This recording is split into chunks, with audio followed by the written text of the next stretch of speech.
కాంగ్రెస్ రేవంత్ రెడ్డి గారి నాయకత్వం సునీల్ రెడ్డి గారి నాయకత్వం జై కాంగ్రెస్ కాంగ్రెస్ పార్టీ జిందాబాద్ కాంగ్రెస్ పార్టీ జిందాబాద్ రేవంత్ నాయకత్వం రేవంత్ నాయకత్వం కాంగ్రెస్ పార్టీ జిందాబాద్ కేరట్ల మండల కేంద్రంలో డబుల్ బెడ్రూమ్ల విషయంలో మా మండల బీఆర్ఎస్ నాయకులు మా పార్టీ పైన మా ప్రభుత్వం పైన మా నాయకుల పైన విమర్శలు చేయడం మా మండల కాంగ్రెస్ పార్టీ తరఫున తీవ్రంగా ఖండిస్తున్నాం. వాళ్ళు అన్న విషయం ఏంటంటే ఈ డబుల్ బెడ్రూములు నాణ్యతగా లేవు, ఇంకా మిగిలిపోయిన పనికి బడ్జెట్ కేటాయించి పనులు చేపట్టాలని వాళ్ళు చెప్పడం చాలా విడ్డూరంగా ఉంది.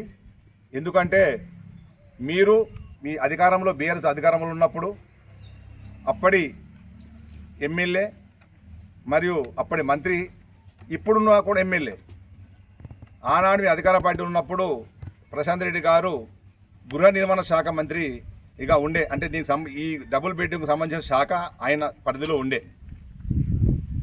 2021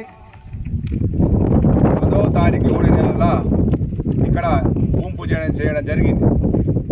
ఈ డబుల్ బెడ్రూమ్లు 42కు భూమి పూజ చేసిన తర్వాత దగ్గర 30 నెలలు గత ప్రభుత్వం ఈ అధికార పార్టీ ప్రభుత్వంలో ఉన్నప్పుడే మీరు 30 నెలల వరకు మంత్రిగా ఎమ్మెల్యేగా ఇక్కడ కొనసాగిండ్రు. మీకు సంబంధించిన శాఖ ఏదైతే గృహ నిర్మాణ శాఖ ఉందో మీ పరిధిలో ఉంది. మీ పరిధిలో ఉన్న శాఖకు సంబంధించిన ఏదైతే ఎర్రగడ్డలకు సంబంధించిన 42 డబుల్ బెడ్రూములు రూములు ఏవైతే ఉన్నాయో 2,50,00,000 సుమారు 2,50,00,000తోని మీరు టెండర్ పిలవడం జరిగింది. కాంట్రాక్టర్ వచ్చి పనులు చాలు చేయడం జరిగింది. మీ 30 నెలల్లో ఉన్నప్పుడు మీ ప్రభుత్వం ఉన్నప్పుడు మీ పదవులు ఉన్నప్పుడు ఎందుకు ఇది అసంపూర్తిగా మిగిలిపోయినాయో దానికి సమాధానం చెప్పాల్సిన బాధ్యత మీ మీద ఉన్నది. అదేవిధంగా ఆనాడు 2,50,00,000 కేటాయించిన తర్వాతనే టెండర్ కాలాపర్ చేసిన తర్వాతనే ఆనాడు కాంట్రాక్టర్ పని చాలు చేయడం జరిగింది. ఆ పనిలో ఇవి చూస్తే ఇదంతా చూస్తే నాణ్యత లోపంగా ఉన్నది. ఇక్కడ ఇప్పుడు ఉండే పరిస్థితి లేదు. ఆ 2,50,00,000 రూపాయలు ఎవరి జేబులోకి పోయినాయి, ఎందుకు అసంపూర్తిగా మిగిలిపోయింది ఈ డబుల్ బెడ్రూములు, ఎందుకు ఇంత నాణ్యత లోపంగా ఉన్నదనే సమాధానం చెప్పాల్సిన బాధ్యత మా మండల బీఆర్ఎస్ నాయకులు. ఆనాడు ప్రజాప్రతినిధులు గ్రామంలో వాళ్ళే, ఈనాడు ఇలా గెలిచి కూడా వాళ్ళే. ఎమ్మెల్యే ఆనాడు ఎమ్మెల్యే ఆయననే, ఆనాడు మా ఊరికి సంబంధించిన ప్రజాప్రతినిధులు వాళ్ళే, ఈనాడు ఎమ్మెల్యే ఆయననే. ప్రజాప్రతినిధులు సమాధానం చెప్పాల్సిన బాధ్యత మీది. ప్రభుత్వంలో మేము ఓడిపోయి ఉన్నాము, మీరు గెలిచి ఉన్నారు కాబట్టి మీ బాధ్యతగా ఆనాడు జరిగిన ఏవైతే కాంట్రాక్టర్ పని చేయక అసంపూర్తిగా ఉన్న ఈ డబుల్ బెడ్రూమ్లను ఎందుకు రోడ్లు వేయలేరు, ఎందుకు కరెంటు చక్కగా బిడియలేరు, ఎందుకు వాటర్ సిస్టమ్ సెడియలేరు, ఇవాళ బడ్జెట్ కేటాయించమని అడుగుతున్నారు. ఆనాడు బడ్జెట్ ఏమైంది? మీ టైంలో జరిగిన 30 నెలల్లో జరిగిన పని విషయంలో బడ్జెట్ ఆనాడు కేటాయించిన బడ్జెట్ ఏమైందో సమాధానం చెప్పాలా. ఇప్పుడు ఎమ్మెల్యే సమాధానం చెప్పాలా, లేకుంటే నిన్న మా మీద విమర్శలు చేసిన మా బీఆర్ఎస్ నాయకులు సమాధానం చెప్పాల్సిన బాధ్యత మీ మీద ఉంటుంది తప్ప మా మీద ఎలాంటి బాధ్యత లేదు. అంటే మేము అధికారంలో ఉండొచ్చు, మేము అధికారంలో ఉన్నాం, కానీ మీరు ఎమ్మెల్యేగా మీరే ఉన్నారు, లోకల్ ప్రజాప్రతినిధిగా మీరే ఉన్నారు. కాబట్టి మీరు ఈ రోడ్ ఎందుకు వేయలేరు, ఎందుకు ఈ అసంపూర్తిగా ఉన్నాయి? ఈ 42 సంబంధించిన వాళ్ళను అర్హులకి కేటాయించాలని చెప్తున్నారు. అది తర్వాత ఇది పనులు పూర్తి కాకపోవడానికి బాధ్యులు ఎవరు? ఆ బాధ్యత మీ మీద లేదా?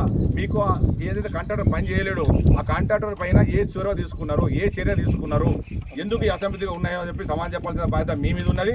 అదేవిధంగా ఎలక్షన్ల కోసం ఆనాడు ఇప్పుడు ఈ ఎలక్షన్ల కోసం అడవిడిగా చేసిన పని కాదు. 30 నెలలు మీ చేతిలో ఉండే, మీ 30 నెలలు పని చేయలేకపోయినారు. ఈ కింద ఏదైతే ఈ స్థలం ఉందో ఈ స్థలము మేము ఉమ్మడి కాంగ్రెస్ గవర్నమెంట్లు ఉన్నప్పుడే ఇది ఇంద్రమ్మ ఇండ్ల పేరిట మేము కేటాయించిన భూమి ఇది. మీరు ఒక్క ఈ సైడ్ భూమి కూడా కొని ఈ డబుల్ బెడ్రూమ్ కట్టలేరు. కాబట్టి ఏదున్నా ఈ కాంగ్రెస్ ఆనాడు ఏదైతే ఉన్నదో ఆ భూమిలో కట్టిల్లు. కాబట్టి ఈ బాధ్యత మా మీద ఎంత ఉందో మీ మీద అంతా ఆనాడు ఉండే.